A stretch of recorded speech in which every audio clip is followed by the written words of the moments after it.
Le journal des sports à présent avec vous, Lucas Courtin. Bonjour Lucas. Bonjour Lionel. Alors on commence avec du football et l'Olympique de Marseille déjà dans la tourmente à quelques jours de la reprise de la Ligue 1. Oui, hier en début de journée, le président de l'OM, Pablo Longoria, a donné une conférence de presse pour présenter les 4 nouvelles recrues, mais surtout pour calmer la situation autour du nouvel entraîneur Igor Tudor.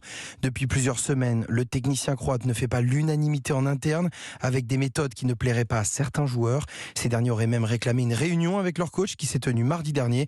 Un entretien rendu public que Pablo Longoria n'a pas apprécié. Écoutez. Normalement, toutes les conversations privées que j'ai avec les gens, je ne dis pas publiquement. Les choses du vestiaire doivent toujours rester au vestiaire. Et ça, c'est un des codes dans une équipe de football et dans un groupe sportif.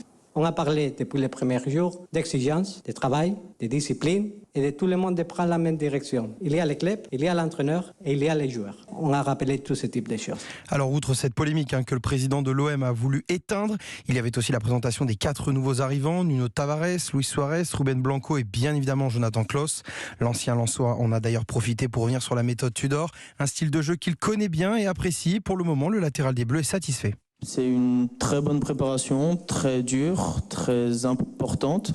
Mais voilà, c'est les exigences du très haut niveau et pour ça, il faut être prêt. Et pour être prêt, il faut beaucoup bosser. Donc je pense que c'est une préparation normale pour tout joueur de haut niveau. Jonathan Klaus au micro de Stéphane Burgat pour Europe 1. Alors la bonne nouvelle côté olympien, c'est qu'il reste encore quelques jours avant leur premier match de Ligue 1 prévu ce dimanche soir face à Reims. Quelques jours effectivement pour resserrer quelques boulons. Exactement. En parlant de Jonathan Klaus et des Bleus, il y a un autre défenseur français qui se lance dans un nouveau challenge, c'est Jules Koundé. Oui Lionel, vous le savez, l'ancien joueur de Séville a récemment signé au Barça pour 5 saisons. Il aura la lourde tâche de renforcer le secteur défensif des Blaugrana qui en a besoin.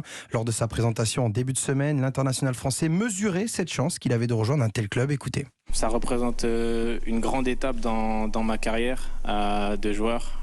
J'arrive dans un très grand club avec beaucoup d'exigences, avec énormément de joueurs de grand talent. À 23 ans, Jules Koundé va donc ouvrir un nouveau chapitre dans sa carrière. Sous les ordres de Xavi, le défenseur des Bleus va pouvoir engranger de l'expérience et s'affirmer.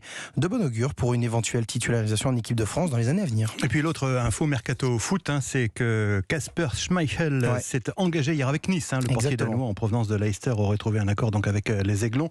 La durée et le montant du contrat n'ont pas été précisés. Il faut dire qu'il a déjà 35 ans. Il a déjà 35 ans, mais on parlerait de 2 ans peut-être sur Saint-Terme. Pour terminer, Lucas, un mot de tennis et le tournoi de Washington. Pas de surprise pour nos Français engagés cette nuit. Benoît Paire a été sèchement battu 6-3, 6-2 par le jeune Danois Holger Rune. Le Français sorti récemment du top 100 et dans une mauvaise passe avec seulement 4 victoires depuis le début de l'année. Et du côté d'Adrian Manarino, des regrets surtout. Au deuxième tour, le Français s'incline en 3 manches face à Grigor Dimitrov. Le journal des sports de Lucas Courtin, on vous retrouve à 7h22 pour les compétitions de l'été ou plus précisément pour un nouveau coup de projecteur sur un club de Ligue 1, c'est-à-dire l'OM du coup. Avec la conférence de presse, on va s'intéresser à l'OM. Oui, j'ai l'impression qu'il va y avoir pas mal de choses à dire. Oui, ça va être vivant. Autour de l'Olympique de Marseille. À tout à l'heure, Lucas.